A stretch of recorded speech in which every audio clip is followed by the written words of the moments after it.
ሰላም ዩቲዩብ ተከታታዮቼ ዛሬም እንደተለመደ እናንተን የህልም ፍቺ ይዤላችሁ ቀርቤያለሁኝ። ከህልሞቹ ጋር መቅደላይ ነኝ። እንድትከታተሉ ጋብዛችኋለሁ። ህልሞቻችሁ እንዲፈታ የምትፈልጉትን ኮሜንት ሴክሽን ስር ማስቀመጥ ትችላላችሁ።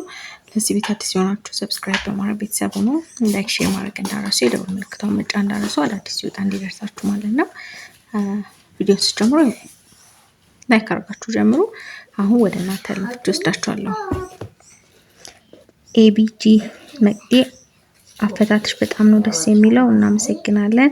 እና በህልም ላም እየጠበቅኩኝ ይመስለኛል ወደማላውቀው አገር ነው ሄጄ ይነሳለኛል እና ላሟ ወደ ሌሎች ከብቶች ተደባልቃ ለይቺ ልወስዳት ስል እምቢ ትለኛለች። ሌላው ላም ደግሞ ልትወጋኝ ስትል በአጥር ዘልዬ ወጣው። ከዛ ጎረቤታችን ምን ሆነሽ ነው ስትለኝ እኔ ደህና ላም ላወጣ ፈልጌ እምቢ ብላኝ ነው ስላት እጄን ታስወጣልሻለች ብላ ልጇን ጠርታ አስወጣችልኝ። ከዛ ይዣት ስሄድ ጎርፍ መጣብኝ። ከዛ ላሟ ግን ለመሻገር ስትል በቅሎ ሆነች ማለት ተቀየረች። እሺ ላም ሲሳይን ነው የምታመላክተው። ጥሩ ነው። ላም ግን ወደ ከብቶች ስትቀላቀልብሽ አየሽ። እንደገና ያው ከብት ማለት በሬ ምናምን ከሆነ አጋንንትን ስለሆነ የሚያመላክተው ጸሎት አድርጊ። የሆነ ያለሽን ነገር በዛ እንዳታጭ ማለት ነው። ላም ሲሳይ ነች። ግን ያው ስትቀላቀል እንደገና አውጥተሻትም ስትሄጂም ጎርፍን ያጋጠመሽ። ጎርፍ ማለት አለመግባባት፣ ግጭት፣ በዛ መሀል ላይ ያለሽን በረከት እንዳታጪ መጠንቀቅ ይኖርብሻል ማለት ነው። በአለመግባባትን፣ ግጭትን ነው ጎርፍ የሚያመላክተው እና የሆነ መጥፎ ነገር እየመጣ እንደሆነ የሆነ ነገርሽን ሊነጥቅሽ ያለ እየመጣ ያለ ነገር እንዳለ ነው የሚያመላክትሽ። ከዛም ደግሞ ስትሻገር ልንሻገር ስንል ላሟ ወደ በቅሎ ተቀይር። በቅሎም ሴጣን ነው የምታመላክተው እና ጸሎት አድርጊ። በአጠቃላይ ያለሽን ነገር የሆነ ሊያሳጣሽ የሚፈልግ ነገር እንዳለ ስለሆነ የሚያመላክትሽ በደንብ ጸሎት ማድረግ ይኖርብሻል ማለት ነው። ኪያ ሰላም መቅዲ ብዙ ዘለሽኛል። ይህን ግን ፍችልኝ። ዶሮ ስገነጣጥል እና ጸጉሬን ሂና እየተቀባው ስሰራ አየው። ምንድን ነው? ጸጉር መሰራት ትዳር መያዝን ያመላክታል። ሂናውም ቆንጆ ነው።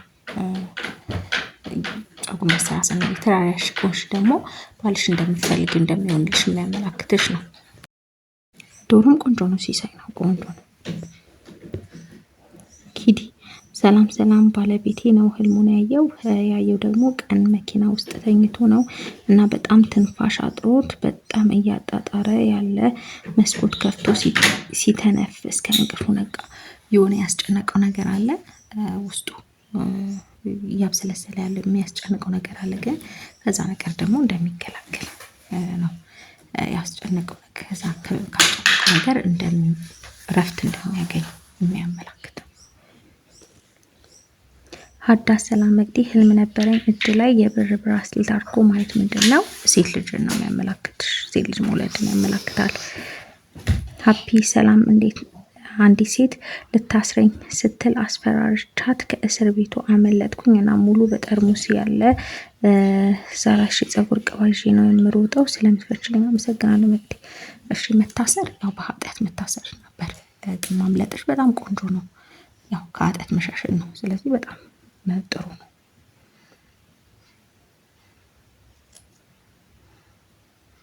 ሩጫ ደግሞ እድሜን ነው የሚያመላክትሽ። በጣም ቆንጆ ነው። ዩዘር አርጄ በጣም የቆሸሸ ቤት እያጸዳው ጣራውን ከዛ መስኮቱን ለመዝጋት ስሞክር አየው። መቅዲ ምን ማለት ነው? የቆሸሸ ቤት ኃጢአትን ነው። ቤት ያው በራሳችን ነው እንትን የሚለው። ስለዚህ ያው ማጽዳቱ ቆንጆ ነው። ከኃጢአት እንትን ማለትን ነው። ነገሮችን ማስተካከልን ነው የሚያመላክተው። ማጽዳቱ ቆሻሻ ጥሩ አይደለም። ኃጢአትን ስለሆነ የሚያመላክተው ማለት ነው። እና ለመዝጋት መሞከር ያው ያሉትን ክፍተቶች ለመሸፈን እየሞከርሽ እንደሆነ በህይወትሽ ያሉት ክፍተቶችን ለመሸፈን እየሞከርሽ እንደሆነ የሚያመላክትሽ ነው። ጽዳቱ በጣም ቆንጆ ነው። ለራስ ጊዜ መስጠት፣ ራስ ላይ ትኩረት ማድረግ ያው ቆሻሻ ደግሞ እንዳልኩሽ ኃጢአት ስለሆነ ጥሩ ነው መጸዳቱ። ፍቅርተ ሰላም መቅዲ ብዙ ጊዜ ስለምትፈችልኝ አመሰግናለሁ። ቤታችን ሶፋ ላይ ልቀመጥ ስል ወንድሜ ቆይ ብሎ የሆተ ተናዳፊ እንስሳ ያነሳና ይጥላል። ከዛ ተረፍኩ እያልኩኝ መሀል እጄን ውስጡ ቆስሎ ይመግላል። ጡጦ ይዤም አይቻለው። ጥርሴ ስቦርሽም እና ነጋሪት እየመታው መለኮት እየተነፋ ታቦት በአጠገቤ ሲያልፍ አየሁ። እሺ ታቦት ማለት መከራ ነው። ትንሽ እንትን አይደለም ግን ወንድምሽ ያነሳልሽ የሆነ የሚናደፍ ነገር ያልነደፈሽም ሲያነሳልሽ ነው ያየሽው። ስለዚህ ጠላትሽን እንትን ማለት ነው። ስለዚህ ያው ሶፋም ጸጋ ነው። ስለዚህ ያው ተረፍኩ ስል ነው ያየሁት ነው ያልሽው። ከጠላት መዳን ነው። ከጠላት ጥቃት መዳንን ነው የሚያመለክትሽ። በጣም ቆንጆ ነው። ቁስል ሲሳይ ነው። ቆንጆ ነው። ያንን ነው የሚያመለክተው።